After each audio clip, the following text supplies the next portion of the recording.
This is Holy Cross mock component 2, and it's mock 2. We're on to question 2. Maybe just what you were dreading, the pig oestrus cycle. Oh dear. We're presented with a sort of crazy looking graph. Time on the bottom, that's fine. And a diameter of a follicle.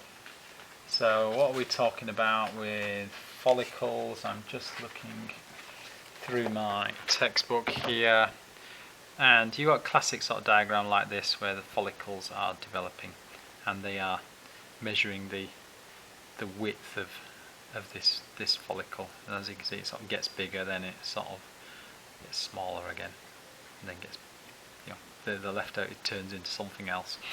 So the dotted line and the solid line, it kind of changes.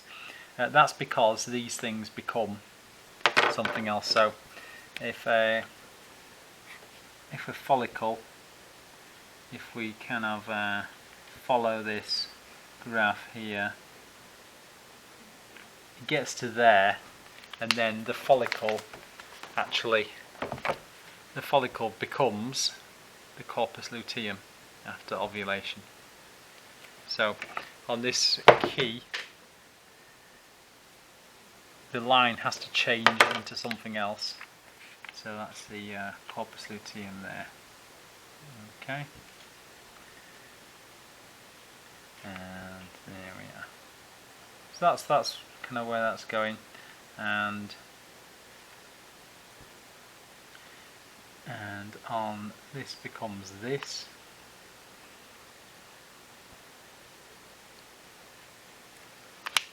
And we've got a bit of follicle again. So one becomes the other, then we get a new follicle developing.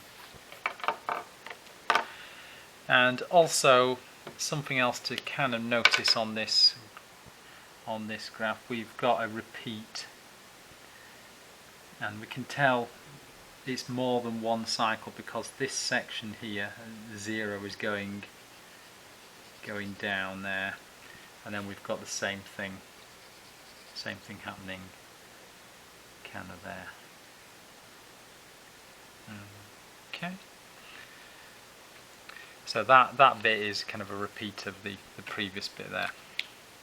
So not a terribly easy graph to look at. And we've got oestrus labelled on there as well. So in this cycle, ovulation occurred on day 21, or where we've put the pink mark there. Explain how the graph gives evidence for that. Well, if I show you this nice diagram, well, there's ovulation, and they are measuring the size of this follicle. And so where the size of the follicle goes down because we've released the secondary oocyte, that's what we're looking for in the graph. So the evidence from the graph is that the follicle diameter drops suddenly on day 21. The follicle diameter drops suddenly on day 21. And we are explaining this. So the oocyte is released from the follicle, and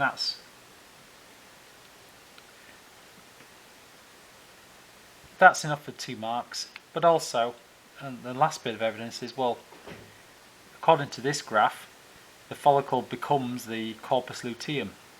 Well, it'll only do that after ovulation. So the corpus luteum is formed on day 21. So if you know these sort of facts about what ovulation is, then you can relate it to some of this graph. Now we've got a table showing the concentrations of progesterone and estrogen, and again over the same time period, progesterone goes up and then down and then starts to go up again. Estrogen stays the same, but it has a kind of late, kind of smaller peak and then goes down. So if you were drawing this on our graph with the same sort of scale, we would have progesterone peaking at day 6, then kind of going down, and then not peaking again until sort of day 24. And estrogen, the peak is 18, so later, so staying low and then that sort of thing. Right, use the table and the graph. So you need to use this table and this graph to explain. So use the table and the graph to explain why the presence of estrogen in the pig's urine can be used to predict the start of oestrus. Right, so what do we notice here? So there was a peak, and the peak was at 6, so it's quite a sharp peak, and that was at day 18. Oestrus occurs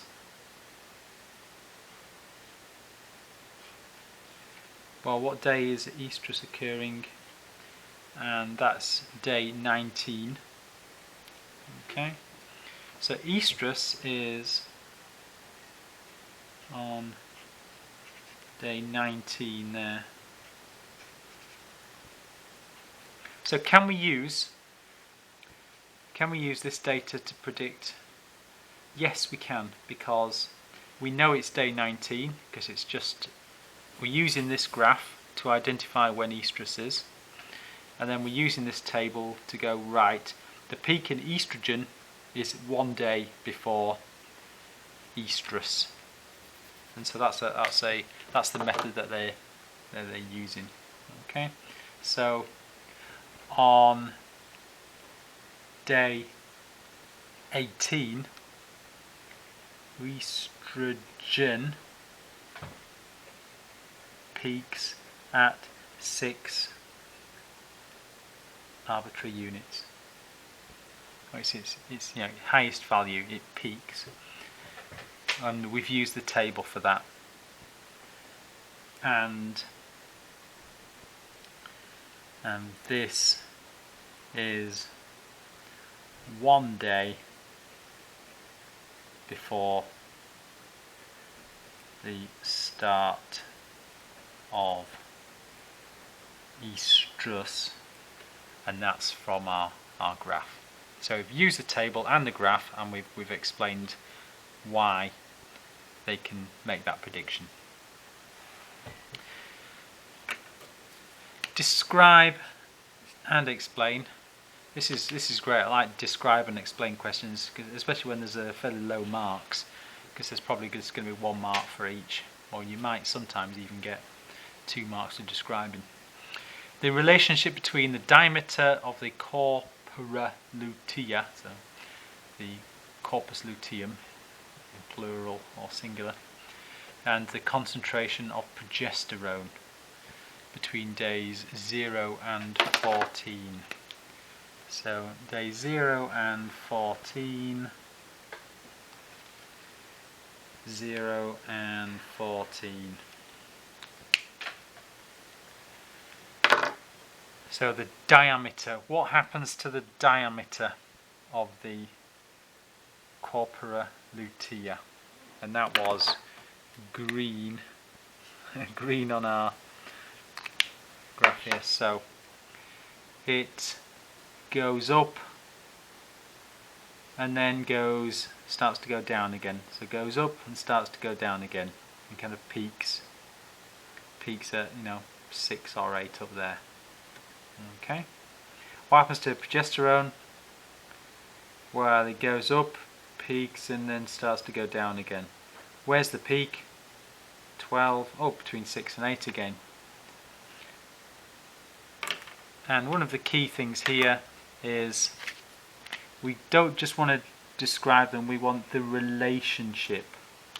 So were those related to each other? This one going up, peaking at between 6 and 8 days, going down. This one going up, peaking between 6 and 8 days and going down. Yes, there's kind of a positive correlation there.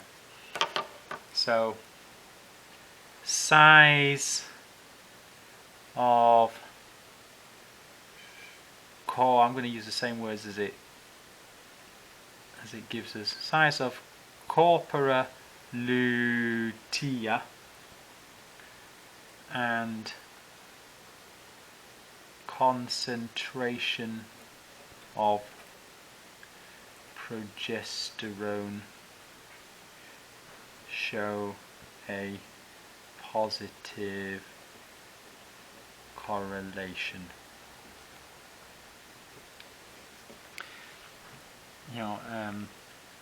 E.g. both peak at days 6 to 8, something like that. And explain this relationship. What's the why the corpus luteum getting bigger, producing more, the progesterone getting higher, and it slipped out there. It's because one produces the other. So the explanation is that the corpus luteum produces progesterone, and you know that from your own knowledge. So if it gets bigger, it produces more progesterone. That makes sense. Part D. Use the data. Here we go. And your own knowledge. So using your own knowledge. So now this is like an open invitation to dump your knowledge. Anything that's relevant to what it's wanting, and hopefully sticking in some of this data as well. That tallies up.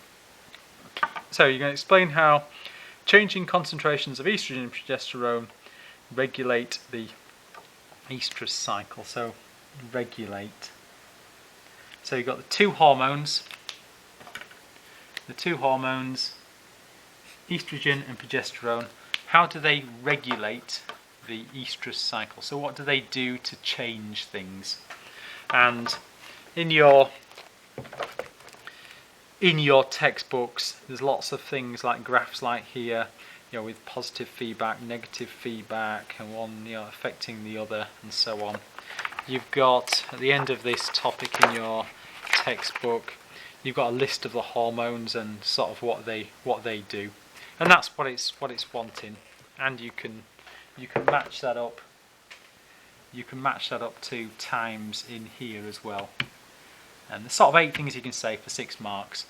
I'll put a little card on the video to Miss Knight's brilliant overview of the menstrual cycle and female hormones, which will be far better than my explanation. So here we go. We get progesterone inhibiting FSH and LH. So progesterone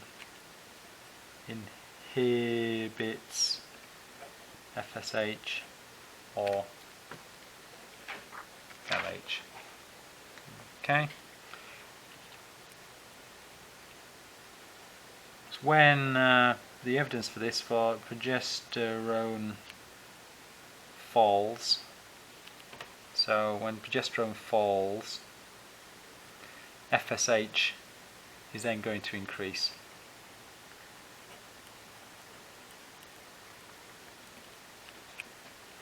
And this is what's causing our follicles to develop. So FSH, follicle stimulating hormone. So FSH increase causes the follicles to develop.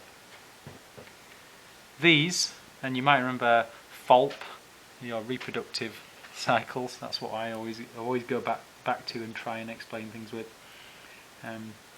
These follicles start to produce estrogen. So follicles develop and produce estrogen, and that estrogen then inhibits the FSH. Estrogen inhibits FSH.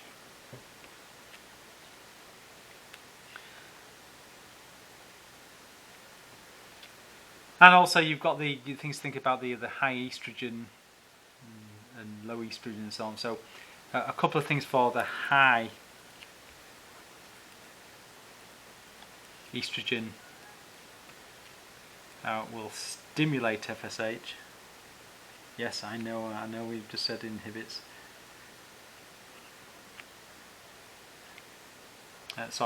Yeah. So we'll get that, trying to tie this in with the table.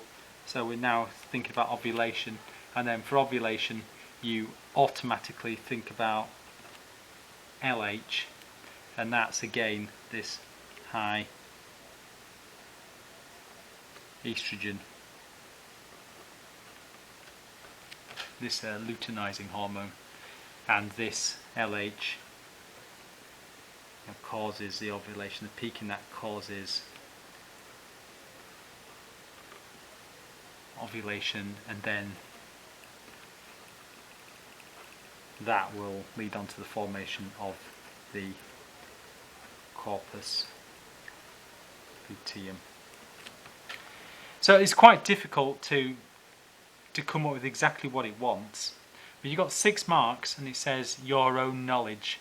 So if you're not quite sure about what's going on, and go, right, I'm going to see if I can beg some of these marks by talking about negative feedback, positive feedback, FOLP, what comes in what order, mentioning the hormones, and the person that's marking it will hopefully recognise that you know something about this cycle. So don't just leave it blank.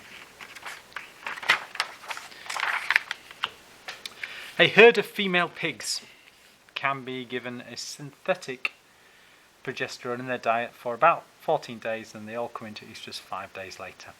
Why is it useful to a farmer to determine when estrus will occur? Well, quite often the farmer has got one ram which is going to impregnate many, well, it won't be a ram because it's a sheep. One male pig. What's a male pig? I'd like to see a ram have a go in a pigsty. One male pig that will be impregnating lots of female pigs, and so it's good to know which female pigs are in estrus. If they're all at the same time, it can let the male in with the females at the right time. Alternatively, farming methods might be using artificial insemination, and you're going to pay someone to do that, or the tools and materials are expensive to do that, so you want to do that at the right time. So a suggestion along those lines, so knows when to introduce the male, or that'll get you the mark, or for artificial insemination. In Sweden and Norway, public opinion is against doing this. Give a biological explanation. Well, why are we rearing pigs to eat? bacon sandwiches. Some people like those, and they might have hormones in. If you imagine that you are a female eating a lot of bacon sandwiches, well, do some of these hormones get into your system? If you're a male, do some of these hormones get into your system? What effect will they have? So those are things to think about. They might have an effect on you, they might be toxic, they might affect your fertility. So those sorts of points you can raise. And also, well, hang on. First part of this question was saying we're so brilliant at producing, guessing when oestrus is going to occur. Well, why are we suddenly giving them hormones to do that? Well, can't we just test their urine and we'll know exactly when it is? So we don't need to do it. So those sorts of points, and the hormones may be present in meat, and of course they will, because if they're in the blood, well, blood goes everywhere, and transferred to humans.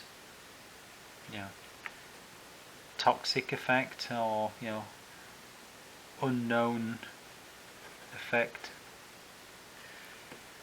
Also, there's no need. Could test urine to know when at oestrus, as described earlier in the question. So quite tough later on for those 15 marks, and if you're getting sort of 10 out of 15 there, I think you're doing quite well.